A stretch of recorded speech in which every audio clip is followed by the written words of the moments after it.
Oke guys, assalamualaikum warahmatullahi wabarakatuh. Sesungguhnya ilmu yang mumpuni adalah ilmu seperti padi yang makin tua makin merunduk, yang makin berisi makin merunduk. Itulah padi. Nah, dan kita sebagai manusia lebih bagus, lebih baik mencari perdamaian, mencari persaudaraan. Di mana tanah kita pijak harus kita hargai. Langit yang kita ternaungi di bawahnya harus kita junjung tinggi-tinggi. Oke, dan dalam hal ini saya akan mengupas lebih jauh video terdahulu tentang pendekar Kosegu 1989, ilmu andalan lumpuh paningal.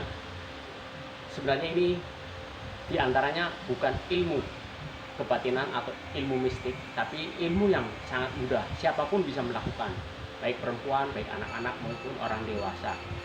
Ya, dalam hal ini kembali lagi saya ulangi bahwa kita tidak difokuskan untuk mempelajari ilmu bela diri atau suatu rahasia untuk melumpuhkan orang, untuk menyakiti orang, karena pada dasarnya kita pun tidak mau dilumpuhkan, kita pun tidak mau disakiti. Namun pada keadaan tertentu kita terdesak, dimana kadang-kadang kita di kendaraan ya kan, atau di perjalanan atau di mana gitu kan, kita terdesak, terancam oleh orang yang jahat yang berniat mau memperdaya dan menyakiti serta bisa jadi mengancam nyawa kita gitu.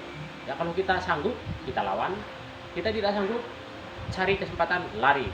Kalau kita diancam mau dibunuh orang, ya kalau bisa kita menghindar, lari sejauh mungkin. Nah itulah ilmu. Kita hidup saya pernah hidup di pedalaman Dayak, saya bisa seperti keluarga dengan orang-orang Dayak. Saya hidup di daerah Banten, mereka pendekar-pendekar Banten, saya bisa hidup bersama mereka. Kalau kita baik, mereka baik gitu. Jadi yang lebih penting kita adalah rendah diri, ya. Kita menghargai dan menghormati orang lain. Di atas langit masih ada langit. Oke? Jadi lumpuh paningal itu sebenarnya bukan ilmu kejiwaan, bukan ilmu kanuragan kesaktian, bukan. Sebenarnya rahasia ya, rahasia. Tapi kalau sudah dibuka ya gampang, siapapun bisa melakukan.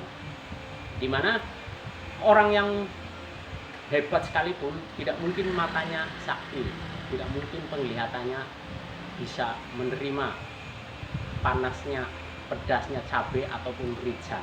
Dalam hal ini saya akan sedikit bongkar rahasia ya. Mungkin pada suatu saat kita terdesak ya, kita memang sudah menyiapkan misalnya cabai ya dalam saku kita, atau merica, lada yang bentuk bubuk boleh, lada yang berbentuk butiran seperti ini pun boleh. Nah ini bagaimana caranya pada saat insiden menjelang atau mau keributan terjadi, kalau kita tidak bisa menghindar, kita tidak bisa berlari, ya sudah kita siapkan. Misalnya ya, yang saya bilang lumpuh paningal ya. Pada saat orang yang mengancam kita marah-marah, melotot-melotot gitu ya, ya sebenarnya kita harus bersabar, sebagaimana kita tidak mau menyakiti orang sebenarnya ya kan, tapi kita pun jangan sampai disakiti orang gitu. Nah rahasianya gampang saja. Jadi kita sudah menyiapkan cabai walaupun sudah agak kering misalnya atau basah seperti ini. Nah ini cabai, ini kemiri ya, ketika ada penyerangan ya kita coba menghindar dan diam-diam pelan-pelan ya menyiapkan cabai dari saku atau dari dompet atau dari tas kita ya. Nah misalnya 2 cabai ini, pada saat dia marah-marah kita diam-diam sudah memasukkan cabai ke dalam mulut.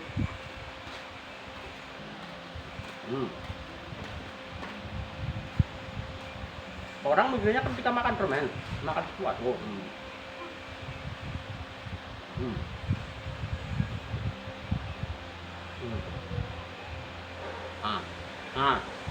Ketika orang marah-marah kan blot-blot, kita pura-pura ampun bang, enggak bang. Tapi sebenarnya dia bilang ampun sambil makan. Ini adalah cabai yang ketika orang itu blot-blot, kita semburkan. Orang yang kena semburan cabai, matanya ketika melotot pasti langsung redup, langsung tidak bisa melihat. Penglihatannya langsung menahan rasa perihnya cabai, langsung tidak bisa melihat. Nah, sebenarnya kita harus lebih tenang. Nah, sisa-sisa kunyahan cabai ini, air liur ludah yang kita semprotkan masih bisa melumpuhkan mata. ini masih bisa melumpuhkan mata. Nah, tergantung kita mau diapain itu orang yang matanya sudah nggak bisa melihat nih, kena semburan cabai. Nah, atau bisa mengunyah biji lada nih, kemiri. Merica. Tuh, saya pun sebagai objek subjek yang melakukan juga begini, makanya harus perlu latihan gitu. Ini kemiri, bukan kemiri, merica ini juga kita punya. Ketika sudah liur sini menggumpal banyak gitu, semburkan ke muka orang, semburkan ke penjahat ya. Ya tentunya dengan latihan, jangan kita sampai menjadi korban dari semburan cabai itu. Demikian, itu hanya sekedar rahasia bagaimana jika kita terpaksa melakukannya. Oke, terima kasih. Assalamualaikum warahmatullahi wabarakatuh.